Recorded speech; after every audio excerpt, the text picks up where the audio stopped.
Hello! My birthday was September 2nd, so to celebrate, I've decided to upload episodes from my Mindfulness Podcast series, Reading with Cari, every day through the month of September. Once we hit October, I'll be posting the episodes every Friday with the bonus minisodes on Saturday.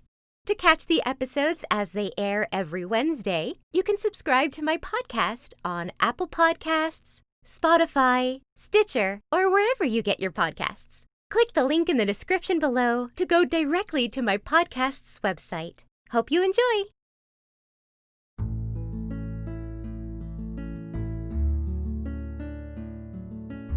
Hello and welcome to Reading with Cari, a mindfulness podcast series that can be used as a sleep aid or to help ease your anxiety and relieve your stress. I am your host, Cari Favole, and I am so thankful that you've decided to spend some time with me.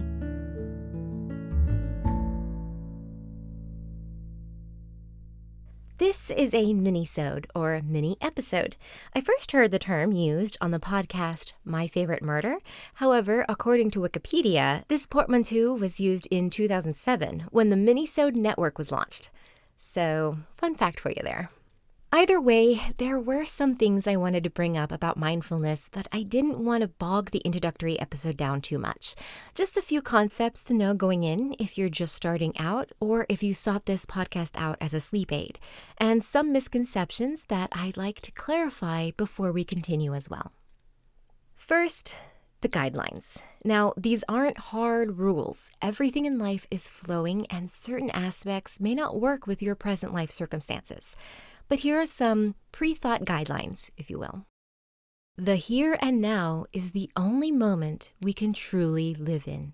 Always dreaming about tomorrow or stuck thinking about the past can hinder our well-being. This moment is the moment you have to live in. You can plan for an hour ahead, but the only true moment you have to live in is right here and now. Don't regret what has happened and don't stress over what might happen. Everything is created first in thought. You had to think about standing up and getting coffee. Feelings, actions, reactions are all thoughts first. They can be patterns, but they are still thoughts before actions. So even though we don't actively think about picking up a pencil to write, that is actually still a thought that goes on in your mind. Personal responsibility is the only way to freedom and fulfillment. Don't blame the job, coworkers, education, and the government. Don't free yourself of the blame by pushing it on to others. Take full accountability and responsibility for your life. Now, this is not to say anything about abuse or wrongdoings on the part of others.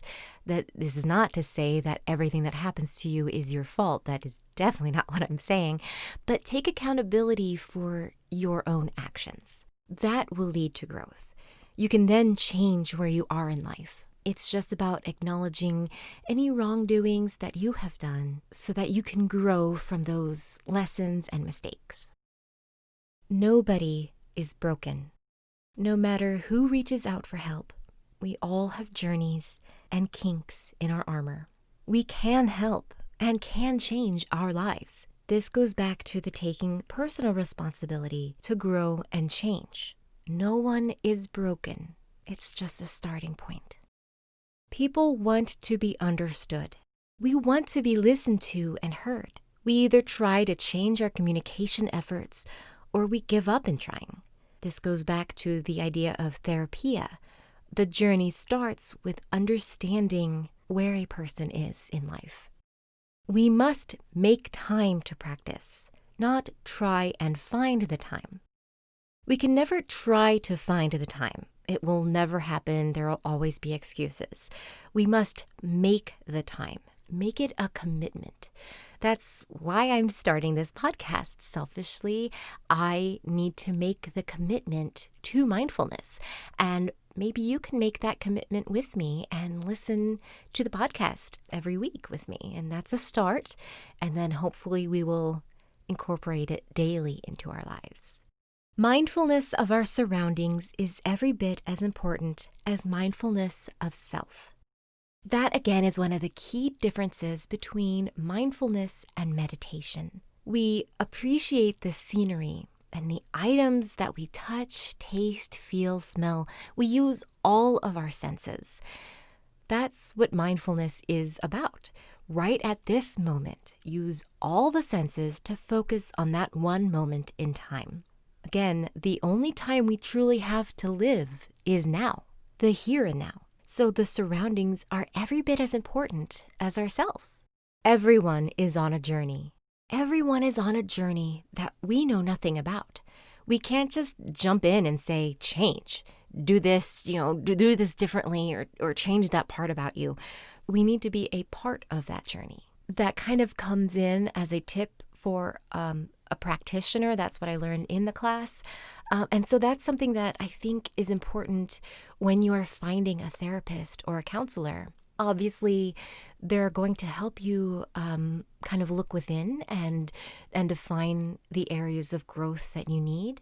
But they shouldn't ever just blindly tell you, don't do that, unless it's something like, hey, you're bathing in bleach, don't do that. It should be very, very clear the differences of when they're saying change who you are or actually being on the journey with you. Truth is the ultimate goal. What is the truth to the thoughts that you have or the problem that you think you're having? What is the actual truth, the actual problem? The truth sets us free. We live with our own beliefs and truths. And once you knock the walls down to the actual truth, that's where you can grow. And that is where, again, the personal accountability comes into. There are some things that you are 100% the victim of, but there are also things like fighting with your friends, where there are three sides to the story. Yours, theirs, and the truth. And that is what I mean by taking accountability. So now that we know what mindfulness is and how to go into this idea, let's discuss what it isn't, the myths. Meditation is not a religion. It's just a practice that calms the mind, shuts the mind down of anxieties, and helps you focus on one area at a time. It's not a religion or a cult. You don't have to worry about getting in too deep. It's just what it is on the surface. That's all it is. You don't have to sit cross-legged on the floor. You don't have to clear your mind to think about nothing. Instead, you focus on one thing at a time, one space, one area, one object. You're training your mind to micro-focus at a time. You live in the here and now, not in another place in time like the past or the future. You can do this in a guided way, like how this podcast is, or you can just listen to music or sit by yourself in silence. Mindfulness practice doesn't take a lot of time. You don't even have to commit an hour. You build it into your everyday life. When you're walking a dog, you can practice mindfulness. You can feel the temperature and look at the surroundings, touch the trees, smell the flowers. When you're in the shower, you can feel the water hitting your body. You can taste the water. This only takes 5-10 minutes. It's not a lot of time. You just need to practice throughout the day. It's not complicated. It's not easy to meditate because you do have to concentrate. The mind drifts often, and that's going to be the biggest obstacle. But that's okay. You just let it go and you refocus. It's not complicated. It just takes practice. It's not about success or failure. It's about practicing to improve, learning and growing from the experience. So again, when your mind drifts away, you're not failing. It's okay. It happens. You just have to practice to refocus. It's not about accepting the unacceptable. This is extremely important, and it goes back to the guideline of accepting responsibility. If you know that someone is being abused, for example, you don't just walk past the things that you see. You don't just acknowledge it and walk away. That's not what mindfulness is about. And obviously, the person being abused is not at fault. So that's not what we're talking about. You just focus your mind in one area to live in the here and now. You must accept yourself for who you are before you can ever grow. But you don't have to accept yourself as That's just the way it is. You accept yourself for who you are today in this moment, and then you can move on and grow and learn and build on top of that. It's not going to turn you into something you don't want to be. I kind of joked about this in the introductory episode, but you won't be a hippie or stuck in a zombie meditative state by meditating and practicing mindfulness all the time. But giving yourself the freedom of thought and focus allows you to be who you are meant to be. You can focus in the times when there's a whirlwind of things. So when there's exams due or a big presentation at work or just any kind of deadline at anything, weddings and stuff, you can focus on those times and you can be who you are truly and who you were meant to be in this world. You can be who you were meant to be. So today's story is blended nicely with the closing thought, which I think is fitting for a minisode such as this. It is a Zen story shared by Matt Valentine on the website buddhaimonia.com. So that's Buddha, Buddha, Emonia, IMONIA.com. Once upon a time, there was an old farmer who had worked his crops for many years. One day his horse ran away. Upon hearing the news, his neighbors came to visit. "Such bad luck," they said sympathetically. "Maybe," the farmer replied. The next morning the horse returned, bringing with it 3 other wild horses. "How wonderful!" the neighbors exclaimed. "Maybe," replied the old man. The following day his son tried to ride one of the untamed horses, was thrown, and broke his leg. The neighbors again came to offer their sympathy on his misfortune. "Maybe," answered the farmer. The day after, military officials came to the village to draft young men into the army. Seeing that the son's leg was broken, they passed him by. The neighbors congratulated the farmer on how well things had turned out. "Maybe," said the farmer. Matt then writes an explanation that I find really good, so I'm just going to read what he says rather than try to create my own life lesson for you. The farmer is practicing non-judgment. He understands the true nature of life, that you can't judge any event as an end in any way. Our life doesn't play out like a work of fiction. There aren't defined breaks that separate one moment versus another, and there isn't a perfectly formulated end which everything builds to. There's always tomorrow.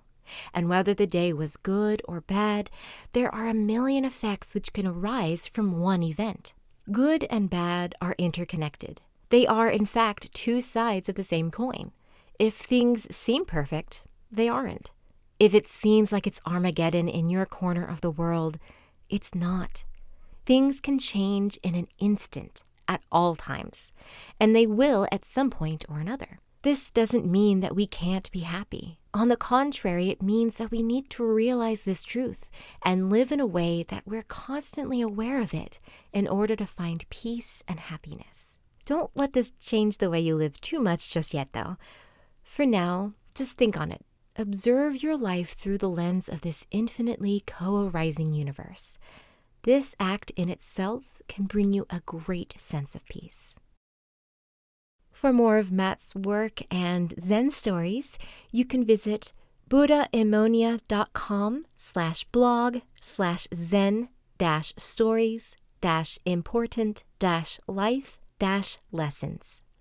I hope you enjoyed this mini-sode. Let me know if you'd like more of these. Please also rate this podcast on whatever listening platform you're hearing this on, as it will then be recommended to more people and ultimately help the podcast grow. For any questions or suggestions, you can email readingwithcari@gmail.com. Thank you for listening. I welcome you back anytime you may need to hear a comforting voice or a familiar bedtime story.